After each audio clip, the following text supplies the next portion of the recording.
Hi, sweeties. How are you doing? Welcome to Naya Sim, and thank you all so much for all the love and support. Hope you all are doing great.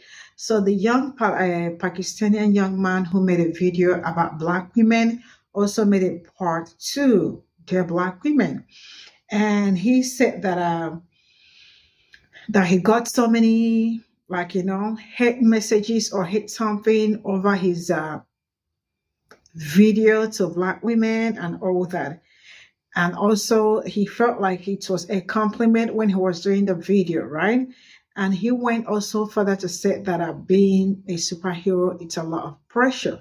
For him to make the video, he thought it was a compliment, but like he also went back and forth and felt like Black women have been the ones doing so many things for everybody, and also do not get a lot in return, right? And also he apologized, like for thinking that that it was a compliment. And he said also that he stood by what he said, right? See, I do not have any problem with what the video he made. The truth is that Black women are everything all in one, every beautiful thing all in one. But irrespective of all that, they also deserve love and every other thing. So I do not feel bad for anybody saying that they are tired of being the superheroes, and I love it for them. I love the fact that they are standing on it, on business, right? And the truth is that we all can, all because this is a very teachable moment, and the stitches are beautiful. Let's just get into it. 2 days have gone by since my post about Dear Black Women, and I stand by everything I said in that post. However, I've been called out, and my hands are up. You guys are right. Being someone's superhero is a lot of pressure, and for me to have thought that was a compliment, that was ill on my part, and I apologize. I really did think that was a compliment, and now I'm like, no, sir, that wasn't a compliment, and I do apologize. You've educated me. My eyes are open, and but I want to stand by and say that I am still grateful. I'm still grateful for everything. I'm still grateful for Diana Ross. I'm still grateful for the Shirleys.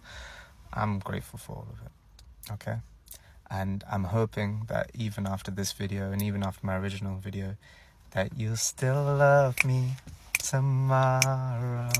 But in all seriousness, I saw the other comments about my community and stuff, and I'm gonna be honest with you. Do you think I didn't know this? You think I didn't know that my community is racist? And don't think I sit by and let it happen. I try and speak up. Let me tell you something. Gandhi didn't fight for equality. He fought so that brown people could be treated better than black people. You have to bear in mind, this was a lawyer that was educated in South Africa during the apartheid. Also, during the Black Lives Matter movement and stuff, there wasn't a very heavily presence of the South Asian community. And I say this, I am South Asian. I'm brown, and I love who I am, but it is unfortunate. And put it this way, there was a Pakistani girl that once said, oh, George Floyd's death was good because it opened everyone's eyes to the racism.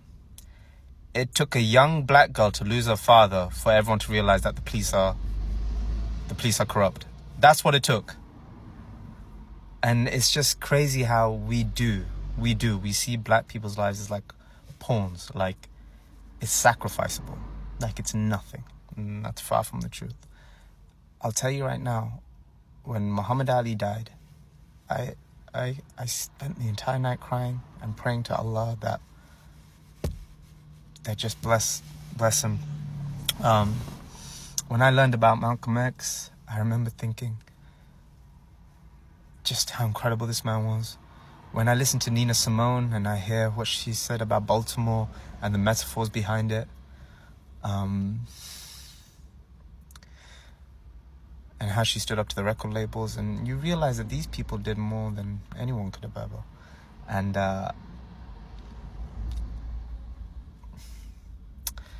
so my point is that whatever you guys were saying, I heard, I listened. Whatever you guys were calling me out on, consider me called out. I'm gonna make mistakes. I've made plenty of mistakes, and there's people out there that are still trying to like, people want me to see me cancel and stuff, and that's fine. But the last point I want to make, and I want to make this super clear, is no, I do not want your money. For those of you lot saying he's trying to make money off black people, I don't make money off this app. Everything I said was the truth. Everything I said was the truth. I wouldn't be Saad. I'm so proud of my name. You know who made me proud of my name? A black man from Louisville, Kentucky, called Muhammad Ali. When he stood on the podium and he said, "My name is Muhammad Ali, you will call me that." And he said, Muhammad meaning praiseworthy and Ali meaning the Most High. And I was like, what does my name mean? Saad means felicity, success, and good luck. Mustafa means the chosen one. How do I not feel special? And I love my name now. I make sure people say it. People go, is it Sid? Said? Saad. Saad Mustafa. There's another man, there's a Mexican man that taught me as well on my identity, Emiliano Zapata. But that's a different subject. But yeah. So, none of it was fake. This was all real. And I'm less emotional today. So, normally, when I talk about these subjects, I go into a very strong passion because I do feel passion. I do feel hurt. And especially with what happened to Stephen Lawrence and what Doreen Lawrence was put through, I'm fully aware that black women really do have it hard. And you're right. You're not a superheroes. You're not. But you were mine. Black people in general, you were my superheroes. So at least just let me have that. Because I didn't have that. I'll be honest, my dad's a great guy, but I didn't have a father figure. My older brother taught me everything. He taught me about the NWA. He taught me about the Black Panthers. When I was just 6 years old, he taught me about Tupac's 7-Day Killuminati album. He taught me about Mortal Technique and about the government. He taught me about Nina Simone, Sata Shakur. My older brother Hamza taught me all these things. He was a great brother. But he was passing down knowledge that he learned from black people. So you guys helped me so much. And I understand and I hear you. But for me as an individual, you guys were my heroes. My favorite superhero as a comic, in the comic books and even in the cartoons, was Green Lantern. Because he was a black man. And I hated it when they turned into a live film and you had that clapped Ryan Reynolds. Okay? None of what I'm doing is an act. And I've written a script about Stephen Lawrence's death, and that's something that I want to. I want to become a great documentary and storyteller so that I can speak up about racial and social issues. I finished a book called Dear Black Women where I write a letter and I'm educating the audience about all the victims of police brutality, of government crimes, of simple racism. Everything I do is real because I don't want money. I'm not motivated by money. That's the one thing my parents did a good job with and a bad job. They made me look at money like it was nothing. You can't buy me. Okay? My only thing is Islam. That's all I have. I don't subscribe. You never hear. I'm proud to be South Asian. I'm a brown man. I love being brown. Oh, I love my skin. But I'm Muslim first. Almighty Allah is the first thing that I do. When I wake up in the morning, my head goes down to the floor. My knees hit the ground as well. I don't wave the Pakistan flag. So, excuse me for my passion. But yeah, and final message to those people who do hate me, which is only white people and brown people. Suck your mum. And yeah. Good morning, black women. This message is for you and you only. If you're still here listening and you're not a black woman, that is on you.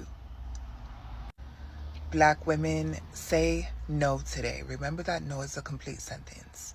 Watch someone struggle today and do not offer your assistance. Direct someone to the nearest shelter or police station if they come and ask you for help. Tell people to do it themselves today. Tell people you don't have the time to accommodate them today. Ask the people who are asking you for help why they expect that from you and watch them begin to stutter. Like, do y'all get it yet? They are predators who seek out black women to use black women for their time and resources. They are predators. Say no today. Your energy is for you. You do not have to save anybody but yourself. It's not that I'm upset with Mustafa's mother for making the observation that she made about black women and how protective they are, because it's an observation that she's made probably throughout her life, that she felt so comfortable entrusting the safety of her children in the hands of unknown black women more than anybody else. And that alone represents a positive recognition, a wonderful one even, because a mother, the biggest protector of her child, is willing to entrust his safety, their safety, in the hands of black women strangers more than anyone else. And that's, wow, that's wonderful. And this recognition could have came from perhaps her observation of black women as being more motherly, more caring, more sensitive or sensible, even more protective, more defensive, more nurturing. All traits that we could actually attach to a mom. And I'm not going to take this to the racial stereotypes of black women being mammies and none of that stuff. What I am going to say is, when you think about a mom or your mother, it is most likely you're thinking about how she has been to you. When you see mothers in cartoon or in media and how they're taking care of their loved ones, especially their children, you think about how good of moms they are, how kind and nurturing and how protective and defensive they are. And there's a sense of gratitude that come with having this kind of resource, this mother, a resource that we can take and take and take from, but we never really sit down to think about who's giving her. If mom is always there to take care of me, who takes care of mom when she's sick? If mom is always giving to me, who gives her when she needs? And it brings me to those trending videos of Mexican mothers reunited with their own mothers after 20, 30 years of not seeing each other, and how these 40, 50-year-old women would turn back into 10-year-olds. They would come and crawl in their mother's arms because it is their mothers that could take them back to that state of youthfulness, a nurturing state full of security, unlike what anybody else could give them. And now let's take it back to Mustafa. His mother's observation is not an unpopular one, as it is said by many people. Many people from all ethnic and racial backgrounds believe in that a black woman is the most likely to be honest and kind and nurturing to your kids, that a black woman is also a fortitude with a security blanket and she's willing to defend you because she knows what it's like to not be defended, especially when you need help. But even with all of this understanding, we can understand that society has never recognized these things to be true about black women, because society's treatment of black women is quite different from who we believe they are with that understanding. If black women are the kindest, nicest people, why are we not nice to them? If black women are considered caretakers, why don't we take care of them? If black women are securities and defenders, why don't we defend them? For centuries, we've allowed the worst kind of media and understanding about black women to exist and prevail above all else in social media and all sorts of other media, actually. In many of these cultures, bringing a black woman home is actually a big issue. While seemingly talking about black women having a heart of gold and being nurturing and wonderful and nice and caretaking, we seem to describe them as bitter, ugly, and ruthless most of the time we talk about them. And I know I'm a black woman, but I'm talking from society's standpoint. As a society, we are extremely mean to black women. As individuals, we can be extremely mean and inconsiderate to black women. We don't give them the benefit of the doubt. And yet, despite all of that, many people share Mustafa's mother's belief. And that's not fair. So it's not that I disagree with what his mother said, because it is true. And when I have my little one, I will tell them the same thing. But it's not all too positive of a recognition when you understand that we're being used. It's quite almost a parasitic relationship. Because for a lot of black women, most, if not all of the care that they provide to the world is not sent back to them. It's never reciprocated. And because black women know that, most black women know that and understand that, they turn to each other for comfort. They turn into each other for support. And while sisterhood is great, it's wonderful, it's blissful even, one of the principles of this sisterhood exists on the isolation that society has rendered us in. And I think that's why you'll see so many black women make angry videos, how they're no longer supporting this kind of stereotype. They're protecting their peace because they're drained. And my mum sat us down. She said, if you're ever in trouble out there in the real world, look for a black woman. So his mama just basically said that black people, black women specifically, are to help. See, the problem is these people been seeing how white people take advantage and use black people for so long that they're like, hey, when is my turn? When is my turn to have a black supporting cast? When is my turn to have black help? That's why you have that Mexican dude up here that says, oh, I can't believe black people are asking me, is it safe for black people to move to Mexico? Because he's like, hey, no one could treat you worse than America. And since to his mama, if black women are so phenomenal, so resourceful, so empowering, how come she just didn't tell him, hey, I want you to be with a black woman when you get older? She didn't tell him that because you know the golden rule is you can't mess around with that. Recently, a South Asian man from the UK came on here and he said that his mom told him that anywhere he's in the world, if he needs help, find a black woman. And there are hundreds of women who took it as a compliment, rightfully so, because that's their right. And they're being called mammies and whatnot by another demographic of black women. And while that is their right not to feel that it's a compliment because of their lived experience and their relationship with their blackness and how they exist within their society, I'm not here to undermine that. But I'm here to speak to the women who are being called mammies.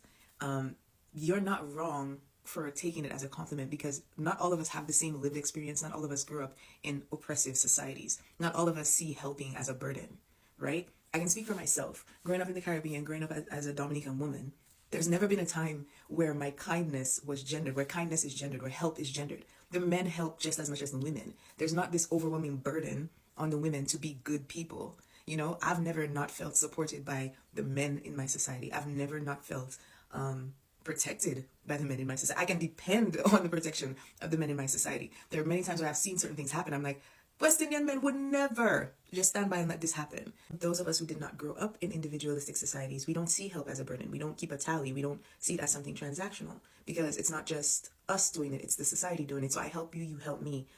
It's just part of being a good neighbor. It's part of being a good person. And we are allowed to have that attitude towards helping, because 9 times out of 10, when we look around, we're helped every single day. You know, like I grew up in a community where if you don't have food today, you can tell your neighbor and they'll give you food until your paycheck comes. Or if you can't get to work because you're low on cash, you can talk to the bus driver and be like, okay, at the end of the month, I'll pay you back, and they'll drop you to work every week. Or you can go to somebody and be like, hey, I'm low on cash. Can I catch a ride with you this week? And they'll bring you to work every day. Like, we're not deprived of support. So therefore, the idea of depriving other people of support is kind of weird to us. So you don't have to feel bad because you took what he said as a compliment. Okay? The women who aren't taking it as a compliment is because there's imbalance in their lived experience, not through any fault of their own, just because they live in an oppressive society. They have not been helped. They have not been supported. They have not been given what we have. So therefore, they can't take these things as a compliment the way that we do.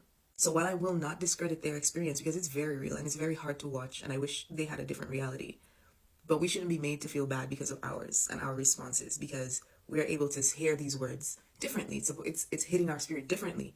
I'm not saying that there aren't any, issues and nuances within our society, but as a whole, historically, we don't exist in a space where we are not also given help and support. To my sisters who saw that as a compliment, hats off to you. Don't feel bad. Being kind feels good to me. Being unkind makes me sick, because it's not me. And nobody and nothing, not history, not anything, will cause me to not be me. And don't let anybody bully you into thinking it's cool to be unkind when that's what you want. It's hard not to get annoyed when non-Black people talk about how Black women will save them, but it gets even more annoying when you hear that from non-Black people of color, because a couple of thoughts cross my mind. One, where did you learn that from? I mean, I know where you learned it from, but why did you accept it so easily? And two, why do you feel more reliant on us than the people in your own community? I think they think it's a compliment to say, Black women will save us. Black women are the most powerful beings in the world. They're superhuman. And it's like, no, we are human just like you. We are not any more or less capable of getting things done than you are. It's just that you were taught that whatever you don't want to do, we will do it.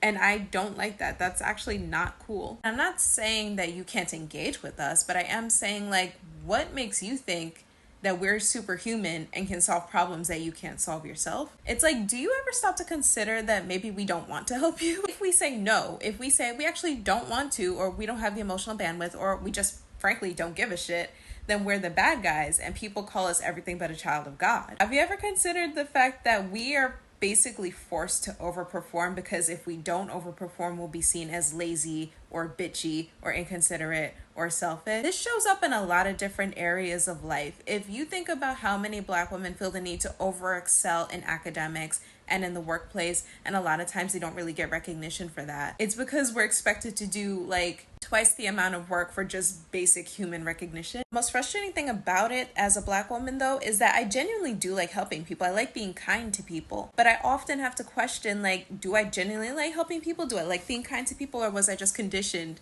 to be that way? Because as a Black woman, if I act human, if I have bad days, if I say I don't want to help you, I'll be painted as a villain. I don't particularly like feeling that way, that a trait that I have, ambition, kindness, empathy, that these are things that are just kind of not really appreciated in me as a person because they're expected of me as a Black woman. Like, yeah, of course this Black woman is going to work like more than she should. She's Black. That's what Black women do. Unless they don't, then they're lazy welfare queens.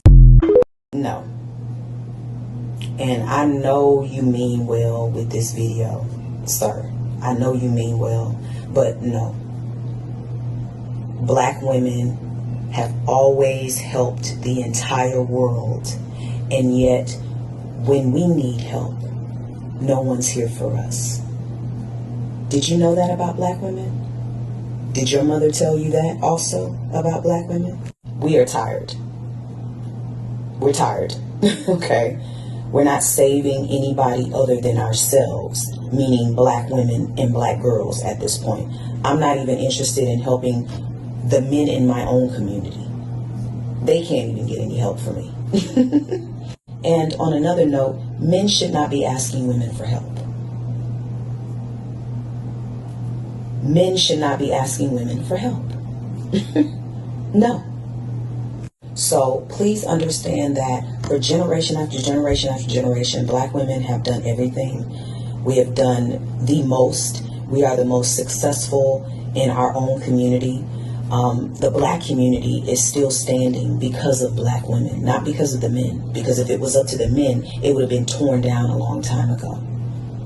We have been busting our butts our entire lives, generation after generation. We're tired, sir. So this is all I got from this video, and I am going to be kind as much as I can. And I am going to start by saying, I think his name is Said or something. If I did not pronounce that well, please sorry about that. And I am going to start by saying that nobody will hate you, and nobody is trying to send hate message or something to you. But the reality is that you are not a black woman, or you have never been in a black woman's shoes, or you don't know or experience what they experience, right? So you probably may not understand when the majority of them are so happy. Like I saw a lot of them very happy that they feel recognized, that, somebody really do understand, or know, how kind and beautiful hearted black women are. And I am not going to lie. And I am not saying this because I want to please anybody.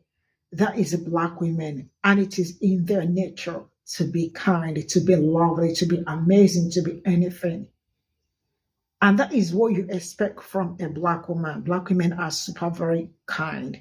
When I say kind, I mean, I don't know if there's any other word to use to identify, but they are absolutely beautifully kind, right?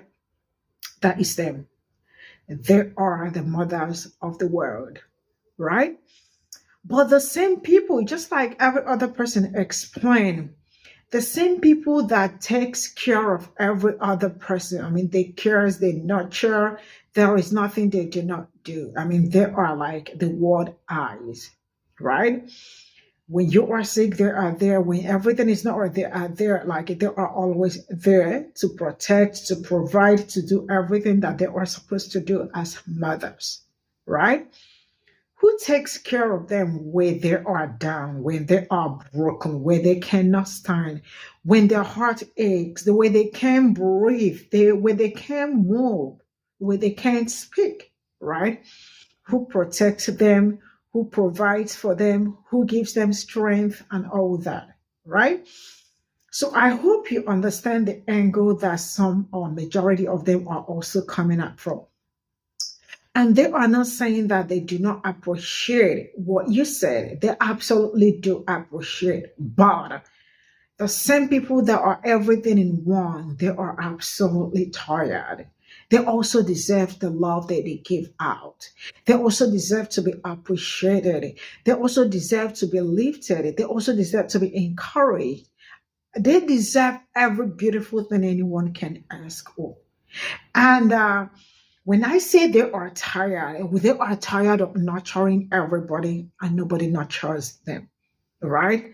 I mean, let me tell you something. When I was growing up, I used to be very strong. When I say very strong, that I am like, to tell you my kind of strength. If you ask me to leave a building, I am willing and ready to move it, because I feel like with my heart, I can move it. I don't know if you understand what I'm trying to say. I was really a very strong person. At this point in time, as I am speaking to you, this young girl you are looking at cannot lift anything. I don't know why. Because I have been strong all my life and I don't want to be strong anymore. I don't want to be strong anymore. I can't even carry myself up. Right? So that is also how Black women feel.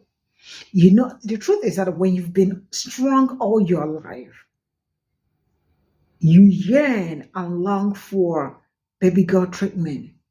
You yearn and long for some certain things. Why? Because, man, you've been all the one taking care of everybody and every other person. There is a limit to what people can carry. And when they exceed their limit, you see them, they draw back, they move back. They can continue, they can move, or they can do some certain things. So I do not feel bad for most of the people that said, yeah, I love the fact that you're uprising up, but we don't want to be strong anymore. We don't want to protect it. That doesn't mean that they are still not going to protect, but they are really tired of so many things. And they also need people to return the same love that they have given to other people back. I don't know if that makes sense to you. So whatever you said is valid, but at the same time, you all should look for a way to save yourselves, because Black women cannot always save everybody. I don't know if that makes sense. So whichever way or however this message come across, Black men really do appreciate that somebody, I mean your mother or whoever, understands how kind and beautiful they are, but at the same time, they are weak. They are tired. They need help. They deserve help. And they deserve every beautiful thing anyone can ever imagine or think of. So I hope we understand that. And for those that said that they are tired, for the Black women in the comment section, on his comment section saying that they are tired, do not also feel bad for saying that you are tired. It is okay to be tired. It is okay to be weak. It is okay not to continue some certain things. It's also okay to be unkind, especially when you've been kind all your life. So do not feel bad like you did something, or like, you are not a bad person. It is you also wanting something different for yourself, and there is nothing wrong in wanting something different. I hope you understand it. And you know what? I love you all. I am rooting for you, and I am your biggest fan, Black women. See you all.